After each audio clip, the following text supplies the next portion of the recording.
보자. 또 이제 수업하면 또 졸 거면서. 보겠어. 그래서 먹고 있어요. 자, 조사 설계 유형입니다. 조사 설계는 우리가 어떤 새로운 지식을 얻기 위해서 조사 설계를 하는데, 한마디로 말해서 실험 집단과 통계 집단 이렇게 나누어서 비교하고 이런 부분인데, 이 조사 설계에는 4가지의 기본 요소가 있습니다. 그래서 그게 뭐냐면, 첫째, 조사 대상자의 무작위 할당. 그러니까 무작위 할당 중에 첫 번째 통계 집단이 있고, 통계 집단이 있어야 실험 집단과 통계 집단의 무작위 할당. 무작위 할당 아시죠? 네. 그 다음에 뭐냐면 독립변수의 조작. 독립변수는 프로그램을 얘기해요. 독립변수는 일반적으로 실험 집단에만 가해요. 통계 집단에는 적용하지 않고. 그 다음에 종속변수의 비교. 그래서 이러한 조건들을 전부 다 갖춘 것을 우리가 가장 좋은 설계라 그래서 순수 실험 설계라 그래요. 순수 실험 설계. 그리고 이것 중에 하나, 많게는 2개까지 결여된 것을 유사 실험 설계라 그래요. 순수 실험 설계와 유사하다 그래서 유사 실험 설계. 그리고 이 중에 하나 정도 갖춰진 것을 전 실험 설계, 원시 실험 설계라 그래요. 그러니까 제대로 된 실험 설계하기 전, 아니면 원시적인 설계다 그래서 전 실험 설계 또는 원시 실험 설계다라고 얘기를 합니다. 그래서 이 4가지가 다 갖춰졌는지 유무에 따라서 이제 순수 실험 설계, 유사 실험 설계, 전 실험 설계가 나누는데, 가장 타당도가 높은 것이 어느 거겠어요? 아무래도 다 갖춘 순수 실험 설계. 예. 다른 말로 진 실험 설계라고도 얘기를 합니다. 진. 예. 그래서 그렇게 기억해 두시면 되겠습니다. 그래서 실험의 요건 그걸 얘기했고요. 자, 그러면 이제 순수 실험 설계에는 어떤 것이 있느냐, 이것을 살펴보도록 하겠습니다. 순수 실험 설계에서는 통제 집단 사전 사후 검사 설계가 있습니다. 통제 집단 사전 사후 검사 설계. 일단 실험 집단과 통계 집단이 있어야 되겠죠. 네. 왜냐면 지금 순수를 하는 거니까. 그 다음에 둘을 랜덤으로 배치해요. 네. 무작위 할당이 되는 거죠, 랜덤. 네. 그리고 실험 집단의 사전 사후 검사니까 사전 검사를 둘 다 해요. 네. 그리고 실험 집단에만 독립 변수를 조작해요. 독립 변수 x. 그리고 이것을 독립 변수를 한 다음에 그 다음에 종속 변수를 이렇게 비교하는 거죠. 그러면 봐봐요. 실험 집단과 통계 집단 있고, 실험 집단과 통계 집단에 무작위 할당했고, 종속은 얘랑 비교할 수도 있고, 얘랑도 비교할 수가 있죠. 그래서 종속 변수를 비교하는 거예요. 그리고 독립 변수 조작. 4가지의 조건을 다 갖췄다라고 볼 수가 있습니다. 그래서 가장 많이 쓰여지는 가장 기본적인 설계다라고 볼 수가 있는데, 단점은 뭐냐면 앞에 뭐가 있어요? 사전 검사가 있다 보니까 네. 얘가 얘한테 영향을 미치는 걸 뭐라 그러죠? 검사 효과, 시험 효과, 테스트 효과가 발생할 수 있다라는 거예요. 예를 들어서 이게 40, 이게 60, 이게 45, 이게 50 이렇게 되면 어떻게 되냐면 40에서 독립 변수를 조작했더니 얘가 얼마가 바뀌었어요? 20이 바뀌었죠. 얘는 아무것도 안 했는데 얼마가 바뀌었어요? 5가 바뀌었죠. 이 5는 뭘 의미하죠? 외생 변수예요. 외생 변수, 외부 효과.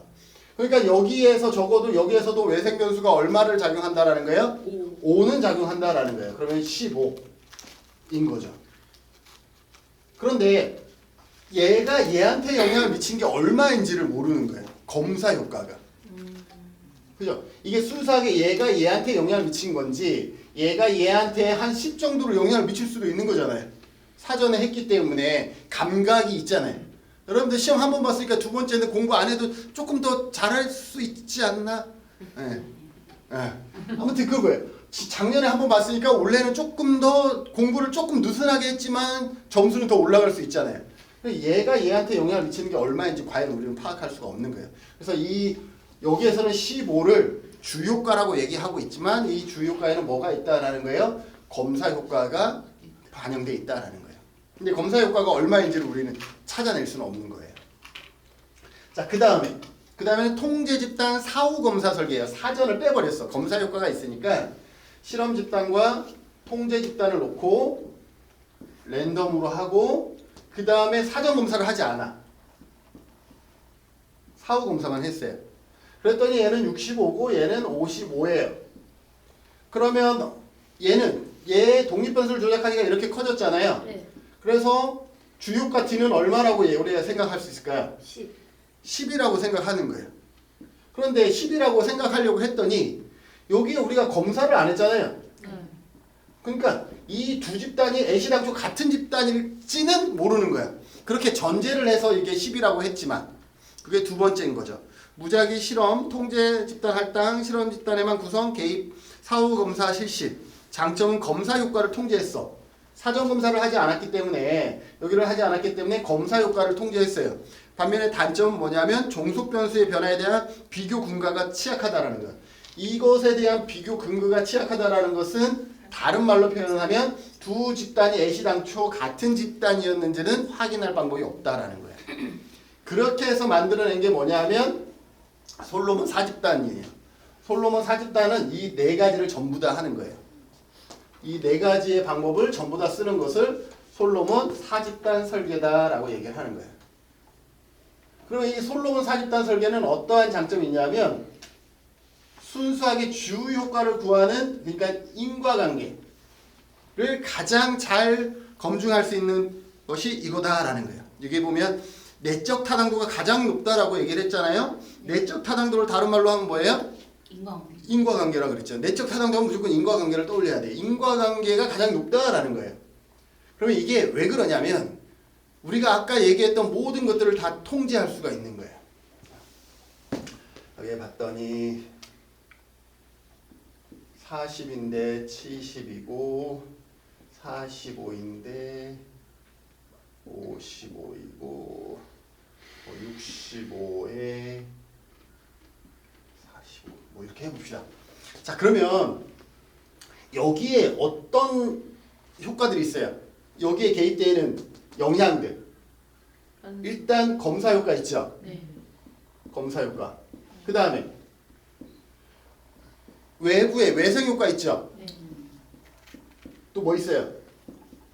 아까 검사 효과 있다 그랬죠?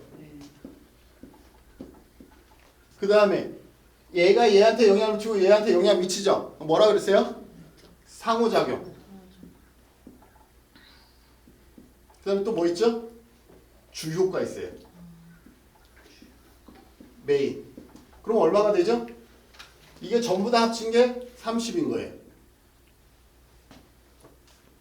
얘는 뭐 있죠? 외생. 검사 효과 있죠? 외생 있죠? 네. 이 검사 왜 두 개 있지? 이상하더라. 이거 맞죠? 네. 상호작용 있어요, 없어요? 있어요. 없죠. 얘가 얘한테 영향을 미치는 건데 얘가 안 하니까 상호작용 없어요. 그럼 여기에다가 플러스 주효과. 얼마예요? 10. 10. 10. 10인데 이게 나중에 계산이 이게 대충 만든 거라서 애매할 수가 있어서 나중에 수정 좀 할게요. 자, 여기에는 뭐 있죠? 검사 없죠? 네. 그 다음 외생 있고 그 다음 또 뭐 있어요? 주효과 있죠. 근데 여기 할 때 여기가 없잖아요. 네. 근데 이 집단을 우리가 어떻게 구하냐면 요거 두 개를 더하고 36이라고 하자. 36. 그럼 여기 얼마죠? 19. 요거 두 개를 더하고 2를 나누면 얼마죠? 76에 38. 38. 여기 38. 이렇게 되는 거예요. 그러면 여기에 외생과 주효가 있어요. 그러면 요거 빼주면 얼마가 되죠? 27. 27. 여기서는 얼마죠? 7. 7. 여기는 뭐만 있어요? 주효과. 아니 이게 없으니까 주효과가 없죠. 여기도 주효과 없는데? 얘기 잘 해주세요. 여기 주효과 없죠? 주효과는 얘가 얘한테 영향을 미치는 거니까 여기에 외생만 있어요. 그죠? 그러면 얘랑 해서 뭘 구할 수 있죠? 이게 아까 얼마? 7. 7. 얘랑 해서 뭘 구할 수 있어요? 검사를 구할 수 있죠. 그러니까 처음에 2번 집단과 4번 집단을 계산하는 거예요. 그러면 외생이 7이니까 검사 효과가 얼마가 돼요? 외생이 7이고 검사는 12. 12. 그 다음에는 1번하고 3번. 3번. 1하고 3 해봅시다.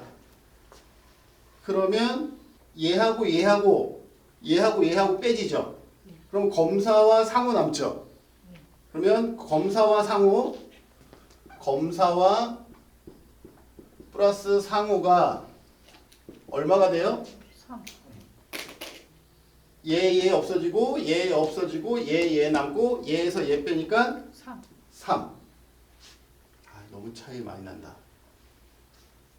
숫자를 너무 대충 적었네. 얘가 좀 커야 되거든요. 이걸 대충 적어서 그런데 그러면 얘가 좀 커. 예를 들어서 23이라고 칩시다. 여기가 클릭으로 90으로 놓으면 어떻게 돼요? 그러면 여기가 50. 그러면 그래도 23. 맞아. 3. 이렇게 되는 거죠. 네. 그러면 검사가 10이 나왔죠. 네. 검사가 10이면 상호가 얼마야 돼요? 11. 상호가 11이 되는 거예요. 그러면 마지막으로 얘하고 얘를 통하는 거죠. 그러면 얘에서 얘를 빼주면 어떻게 되죠? 31. 상호 이거 해서 얼마가 되죠? 30. 상호 플러스 주요가는 얼마가 돼요? 31. 31. 근데 상호가 얼마예요? 11. 11. 그럼 주요가가 얼마예요? 20. 20이 되는 거예요. 이렇게 계산식은 여기까지 나온 적은 없어요. 그런데 뭘 보여주고 싶은 거냐 하면 이 네 가지의 집단을 구하면 뭐를 구할 수 있냐면 뭘 구할 수 있다? 검사 효과, 상호작용 효과, 외생 효과를 전부 다 구해서 이게 모든 것이 포함된 식이잖아요. 1번식이. 그래 1번식에서 뭐를 구할 수 있냐면 주효과를 구할 수가 있는 거예요. 그래서 주효과가 얼마? 20 나오는 거죠. 그렇게 해서 이거는 뭐냐면 검사 효과도 얘는 다른 것들을 제외한 게 아니에요. 아까 우리 독립변수를 통제할 때 어때요? 다 집어넣고 제거했잖아요. 이것도 마찬가지. 다 있는 상태에서 이 값들을 다 제거한 거랑 똑같죠. 지금. 주효과만 남았잖아요. 그래서 주효과가 얼마? 20이다라는 것을 밝혀낼 수가 있어요. 그래서 내적 타당도가 가장 높다라고 얘기를 하는 겁니다. 근데 내적 타당도가 가장 높다. 그래서 여러분들 이렇게 적고 요 순서는 알아야 돼. 1, 2, 4하고 1, 3을 그다음에 맨 마지막에 1, 2에서 최종 결정하는 거. 요 정도는 여러분들이 아까 직접 다 얘기했으니까 이 정도는 이제 여러분들이 할 수 있는 거예요. 그러면 만약에 이렇게 어렵게 나오면 2, 4, 1, 3 그다음에 1, 2에서 최종 결정하시면 된다. 근데 아직까지 나온 적은 없는데 여기서 핵심은 뭐냐면 모든 값들을 다 구해서 제거함으로써 가장 내적 타당도가 높다라는 것이 핵심이다라고 보시면 돼요. 그럼 이 방법을 실제 연구에서 많이 쓸까요? 안 쓸까요? 안 써요. 거의 안 씁니다. 이게 왜 그럴까요? 현장에서 이렇게 4개의 집단을 구성하는 게 너무 어려워요. 2개의 집단을 구성하는 것도 어려워서 그 다음에 우리가 배우는 뭐냐? 유사실험 설계에서는 2개의 집단이 아니라 1개의 집단으로 대처를 하기도 하거든요. 그만큼 집단 구성이 어려운데 4개의 집단을 구성하는 것 쉽지 않다라는 거죠. 그래서 보면 장점은 검사 효과, 검사와 개입의 상호작용 효과를 통제할 수 있으며 설계 유형 중 내적 타당도가 가장 높다. 단점 뭐냐면 내 집단을 무지하게 할당하는 것이 어렵고 노력이나 비용이 많이 들어간다. 그래서 실제로는 많이 사용 안 된다라고 보시면 되겠습니다. 자, 73쪽에 요인 설계예요. 요인 설계. 요인 설계도 가끔 이제 나오는데 요인 설계는 독립 변수가 2개 이상일 때 하는 것이 요인 설계입니다. 독립 변수는 뭐냐면 뭐뭐이고 뭐뭐이면 뭐뭐이다예요. A면 B이다 해서 독립 변수가 뭐예요? A라 그랬죠. 앞에 게 독립이라 그랬죠. 독립 변수, 예측 변수, 설명 변수라 그랬잖아요. 얘는 결과. 종속 변수, 결과 변수, P 예측 변수, P 설명 변수인 거예요. 그런데 독립 변수가 2개라는 것은 A이고 B이면 C이다예요. 예를 들어서 나이가 어리고 남자이면 조사론 점수가 높을 것이다예요. 그러면 나이라는 변수 하나와 성별이라는 변수 두 개가 독립 변수가 되는 거예요. 그러면 이거일 때 어떻게 하느냐라는 거죠. 그래서 이거일 때는 어떻게 하냐면 나이가 A이고 나이가 적은 것이 A이고 남자가 B라고 하면 이렇게 되는 거죠. A이고 B일 때 종속 변수일까? A일 때 종속 변수일까? B일 때 종속 변수일까? 아무것도 아닐 때 종속 변수. 그 이게 뭐예요? 나이가 어리고 남자일 때 얘는 어릴 때. 어리고 여자일 때 B가 아니니까 얘는 나이가 많고 많고 남자일 때. 남자일 때 얘는 어리고 어리고 여자일 때 여자일 때. 이렇게 해서 나이가 많고 여자일 때. 많고 예. 네. 나이가 많아서 이래요. 아니. 이렇게 해서 몇 개의 집단이 나와요? 네. 네 개의 집단. 독립변수가 몇 개일 때? 두 개일 때. 독립변수가 세 개일 때 몇 개의 집단이 나올까요? 독립변수가 A, B, C인 거죠. 그럼 어떻게 돼요? A, B, C일 때, A, B일 때, A, C일 때, B, C일 때, B, C, A도 있죠. A, B, C, C까지죠. 그 다음에 아무것도 아닐 때. 몇 개가 나와요? 8개가 나와요. 2의 n승계가 나와요. 독립변수가 3개이면 2에 3승하니까 2 곱하기 2 곱하기 2 8개의 집단이 나오죠. 이렇게. 그럼 어떻게 하냐면 얘는 어떤 거예요? 여기에 나온 것처럼 독립변수가 2개일 때 그러니까 독립변수가 2개일 때 우리가 요인 설계를 할 수가 있는데 단점은 뭐냐면 독립변수가 이렇게 2개일 때도 4개의 집단 아까 솔로몬 4집단 설계도 4개의 집단 구성하기가 어려서 내적 타당도 높음에도 불구하고 안 쓴다 그랬잖아요. 얘도 벌써 4개의 집단이 나와버리는 거예요. 어려워요. 근데 독립변수가 3개이면 8개의 집단이 나와요. 그렇기 때문에 말하자면 실험 집단 만들기도 복잡하고 시간과 비용이 많이 들어간다는 단점이 있다라는 거예요. 그럼에도 불구하고 얘는 어떤 특징이 있어요? 순수 실험 설계다라는 거예요. 순수 실험 설계. 순수 실험 설계 왜 순수 실험 설계예요? 통제 집단들이 있는 거예요. 통제 집단. 아무것도 하지 않는 통제 집단이 있고 그 다음에 뭐예요? 무작위 할당을 한 것이고 그 다음에 또 뭐예요? 독립변수를 조작한 거예요. 이렇게. 이게 독립변수 조작이고 그 다음에 종속변수 비교하고 그래서 4개의 요건을 다 갖췄기 때문에 순수 실험 설계다라는 것이다 라는 것을 기억해 두시면 되겠습니다. 그래서 순수 실험 설계 여기에 하나 안 들어간 게 있는데 우리 교재에 플라시보 효과도 여기에 들어가요. 플라시보 효과. 플라시보 효과는 3개의 집단으로 구성돼요. 실험 집단과 통제 집단과 플라시보 집단. 전부 다 랜덤으로 3개의 집단을 우선적으로 나눈 다음에 실험 집단에서는 사전 검사를 하든 안 하든 상관없어요. 여기서는 독립변수 제대로 하고 그러니까 제대로 된 신약을 주는 거고 그래서 결과값을 보는 거고 여기는 아무것도 하지 않고 결과값을 보는 거고 여기에는 가짜약, 플라시보, 가짜약을 제공해서 얘를 주는 거예요. 그럼 여기에 45에서 70으로 바뀌었어. 그럼 얼마가 되죠? 25. 그러면 25가 되는 거고 여기에는 아무것도 안 했어요. 여기에 50인데 55였어. 그러면 5가 되는 거죠. 여기는 45였는데 50이었어요. 그럼 얼마가 되죠? 5. 10. 55였어요. 그럼 10이 되죠. 네. 그러면 여기에서 플라시보 효과가 얼마가 되는 거예요?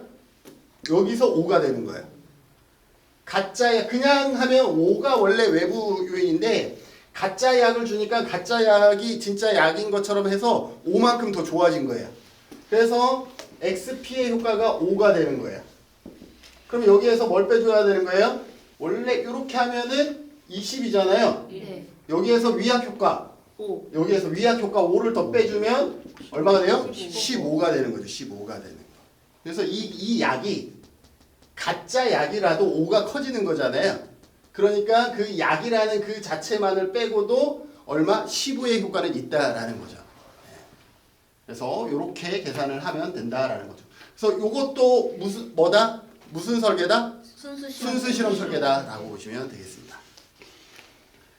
그 다음에 유사 실험 설계. 유사 실험 설계는 4개의 조건 중에 하나 정도, 많게는 2개 정도 결여되는 경우가 있긴 하지만 하나 정도 결여된다라고 보시면 될 것 같아요. 그래서 대표적인 게 뭐냐면 비동일 통제 집단 설계예요. 그래서 유사 실험 설계에서 그나마 잘 나오는 게 비동일 통제 집단 설계예요. 비동일 통제 집단은 통제 집단 사전 사후 검사 설계에서 무작위만 빠진 거예요. 자, 통제 집단 사전 사후 검사 설계가 뭐냐면 실험 집단과 통제 집단에 랜덤으로 배치해서 사전 검사하고 사후, 사전 사후. 이게 통제 집단 사전 사후 검사 설계인데 여기에서 얘만 빠진 거예요. 그러니까 조건에서 뭐예요? 실험 설계의 조건에서 한 가지가 빠졌죠. 랜덤, 무작위 할당이 빠졌잖아요. 그래서 3가지의 조건을 갖추고 있어요.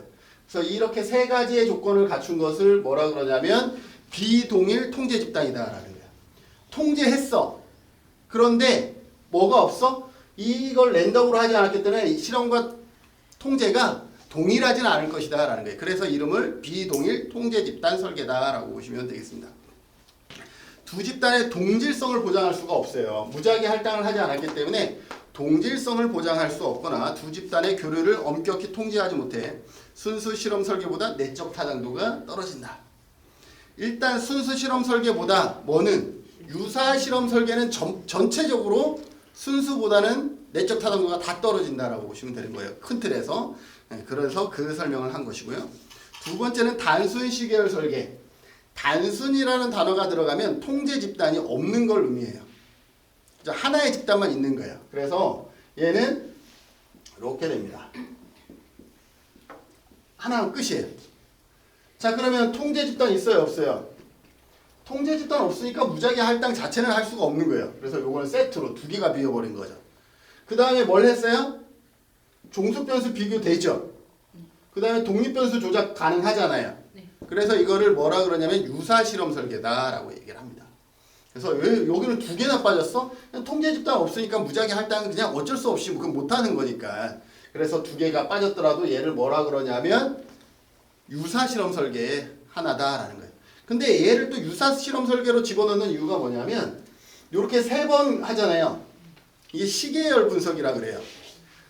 독립변수를 조작하기 전에 여러 차례 검사하고 독립변수를 조작한 다음에 여러 차례 이렇게 검사를 해서 이 여러 차례 검사하는 것이 무슨 효과가 있다?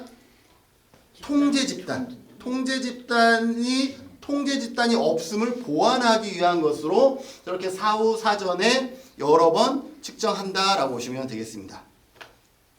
그래서 반복 측정된 사전 검사 점수가 통제 집단의 기능을 대신한다라고 되어 있죠. 그래서 이렇게 반복 측정한 것이 통제 집단은 없지만 이 통제 집단의 기능을 대신하고 있다. 그럼에도 불구하고 뭐예요? 내적 타당도는 낮다라는 거예요. 순수 실험 설계보다. 그리고 여기에는 뭐가 없어요? 통제 집단 없고 그 다음에 이것도 어쨌든 사전 검사를 했잖아요. 사전 검사를 했으니까 얘한테 뭘 미치겠어요? 영향을 미치니까 검사 효과, 시험 효과, 테스트 효과가 발생한다. 응? 있다죠, 있다. 검사 효과, 시험 효과, 테스트 효과가 있다라는 거예요. 이해되시죠? 사전 검사를 했기 때문에 사전 검사를 하면 무조건 검사 효과, 시험 효과, 테스트 효과가 발생한다라는 것을 얘기를 한다. 그래서 여기에서는 아까 뭐 어떤 게 문제죠? 통제 집단이 없는 게 문제인 거예요. 그래서 여기에 하나 더 통제 집단을 이렇게 만들었어요. 그래서 이렇게 2개가 돼서 이거를 단순이 아니라 복수 시계열 설계다라고 얘기를 해요. 근데 이 두 집단이 뭐가 아니야? 랜덤으로 하지는 않았다라는 거예요. 랜덤으로 하지 않았다라는 거예요. 그래서 하나의 요소가 결여되어 있는 것이. 그래서 종속 변수를 비교할 수가 있고 독립 변수를 조작할 수가 있다라고 보시면 되겠습니다. 그래서 실험 집단과 통제 집단에 대해 개입 전과 개입 후 여러 차례의 종속 변수를 측정한다. 비동일 통제 집단 설계나 단순 시계열 설계보다는 내적 타당도가 높겠다. 얘랑 비교했을 때 내적 타당도가 뭐가 높아요? 랜덤이 아니니까. 이거는 비동일 통제 집단 설계죠. 얘랑 복수 시계열 설계. 어느 게 내적 타당도가 높겠어요? 똑같은 구조인데 얘는 이렇게 여러 번 함으로써 아까 이게 통제 집단의 효과를 갖는다 그랬잖아요. 그러니 얘보다 얘가 그나마 내적 타당도가 높다라는 게 유사 실험 설계 안에서는 그런 의미를 가지고 있다. 그 다음에 뒷장에 원시 실험 설계. 원시 실험 설계는 가장 원시적인 실험 설계다라고 보시면 돼요. 그래서 본 실험 설계를 하기 전에 이루어진다 그래서 전 실험 설계 이러한 얘기를 하고 있습니다. 그래서 전 실험 설계 앞에 한다 그래서 선 실험 설계 다 같은 의미를 띠고 있습니다. 여기에서 첫 번째가 1회 사례 설계입니다. 1회 사례 설계는 한 번만 하는 거예요. 한 번만. 그래서 1회 사례 설계는 독립변수를 바로 집어넣고 종속변수의 값을 구하는 이러한 형태를 1회 사례 설계다라고 얘기를 합니다. 그래서 실험 처치를 하고 그 후에 종속변수를 측정하는 것이다. 이거는 인과관계의 성립 요건 우리가 세 가지가 있었어요. 뭐였죠? 공변성, 그 다음에 시간의 우선성, 그 다음에 통제. 통제를 하더라도 공변성과 시간의 우선성이 존재해야 된다 그랬잖아요. 그래서 인과관계의 이 3요소 중에 얘는 뭐만 성립이 돼요? 독립변수가 종속변수보다 먼저 시행했다라는 시간의 우선성만 인정이 되어지는 구조다라는 것을 우리 첫 교재에 설명하고 있고요. 내적 타당도 저해 요인, 외생변수를 통제할 수가 없다라는 거예요. 왜 외생변수를 통제할 수가 없죠? 통제 집단이 없으면 외생변수를 통제하지 못하는 거예요. 그러니까 여러분들이 이게 어떤 구조인지 어쨌든 도식을 그린 다음에 통제 집단이 없으면 아 이건 외생변수를 통제할 수 없는 구조구나 이렇게 생각하시면 된다는 거예요. 그 다음에 종속변수를 비교할 수 있는 기준이 부재하다라는 거예요. 종속변수 비교할 수 있는 거 있어요 없어요? 없죠. 사전도 없고 통제도 없으니까. 그래서 우리가 그 설계, 실험 설계의 기본 요소 중에 결국은 뭐 독립변수의 조작밖에는 할 게 없는 거예요. 기본적으로는. 그렇다. 그 다음에 단일 집단 사전 사후 검사 설계. 자, 단일 집단이니까 뭐가 없는 거야? 통제 집단이 없는 거예요. 근데 사전 사후니까 우리가 딱 봐도 사전 검사하고 이렇게 되겠죠. 그래서 얘는 또 뭐가 발생하겠어요? 사전 했으니까 검사 효과, 도구 효과, 테스트 효과가 발생할 것이고 통제 집단, 외생 변수의 효과를 통제할 수 있어요, 없어요? 없어요. 없어요. 통제 집단이 없으니까. 그렇게 보시면 돼요. 그래서 인과관계 성립 요건 중 시간의 우선성과 공변성은 우리가 뭐 할 수 있어? 충족할 수 있어. 내적 타당도 저해 요인을 통제할 수가 없다라는 거예요. 왜 내적 타당도 저해 요인을 통제할 수가 없을까요? 통제 집단이 없어서. 통제 집단도 없고 내적 타당도의 저해 요인 중에 뭐 검사 효과 있잖아요. 검사 효과도 내적 타당도의 저해 요인이에요. 그죠? 그런데 통제 집단도 없으니까 이게 완전히 통제할 수가 없다라고 표현할 수밖에 없는 상황이다라고 보시면 돼요. 그리고 종속변수를 비교할 수 있는 기준이 존재한다 안 한다? 존재한죠. 얘랑은 비교할 수 있으니까 종속변수는 비교할 수가 있네요. 얘는 종속변수도 비교 못했는데 그 다음에 정태적 집단 비교 설계. 여기에서는 그나마 시험에 잘 나오는 게 뭐냐면 정태적 집단 비교 설계예요. 정태적 집단 비교 설계는 통제 집단 사후 검사 설계에서 랜덤만 없는 거예요. 통제 집단 사후 검사 설계가 이거거든요. 실험 집단과 통제 집단에 사전 안 하고 이거였죠. 이게 통제 집단 사후 검사 설계였는데 여기에서 랜덤만 빠진 것이다 라고 보시면 되겠습니다. 이게 뭐다? 정태적 집단 비교 설계다라는 거예요. 정태적 집단 비교 설계. 그래서 실험 집단과 개입이 주어지지 않는 집단을 사후에 구분해 종속 변수의 값을 비교하는 형태다라고 얘기를 하고 있습니다. 이게 무슨 말이냐? 처음부터 이런 조직을 가지고 연구를 한 게 아니라 실험 집단만 먼저 한 거예요. 그런 다음에 아까 여기에서 뭐가 문제였어요? 종속 변수를 비교하지 못하는 것도 그 자체만으로도 하나의 문제죠. 그래서 나중에 연구가 다 끝난 다음에 통제 집단을 별도로 만든 거예요. 사전에 만든 게 아니라. 그래서 얘랑을 비교한 거죠. 그것이 뭐다? 지금 얘기하고는 정태적 집단 비교 설계다라고 볼 수가 있어요. 그래서 통제 집단 사후 검사 설계에서 무작위 할당을 뺀 형태이고 내적 타당도 저해 요인을 통제할 수가 없다라는 거예요. 그래서 내적 타당도 저해 요인 무작위 할당이 없으면 내적 타당도의 저해 요인이 되죠. 내적 타당도 저해 요인 우리 많이 했잖아요. 역사, 히스토리, 그 다음에 성장, 도구 효과, 검사 효과, 그 다음에 무작위 할당도 내적 타당도 저해 요인이었잖아요. 여기서는 무작위 할당 됐어요, 안 됐어요? 무작위 할당 안 됐으니까 내적 타당도의 저해 요인이 남는 거예요. 여기서는 아까 사전 검사를 했기 때문에 내적 타당도 저해 요인이 남는 거고. 그런 식으로 내적 타당도 저해 요인을 통제할 수가 없고 두 집단의 동질성을 보장할 수 없다. 무작위 할당이 아니기 때문에 그렇습니다. 그래서 여기서 여러분들이 공부할 때에 순수 실험 설계 일단 기본 4가지의 기본 요소 실험 설계의 기본 요소를 여러분들이 기억하시고 순수 실험 설계와 유사 실험 설계 그 다음에 전 실험 설계, 원시 실험 설계의 이러한 종류들을 좀 기억해 주시면 좋겠다.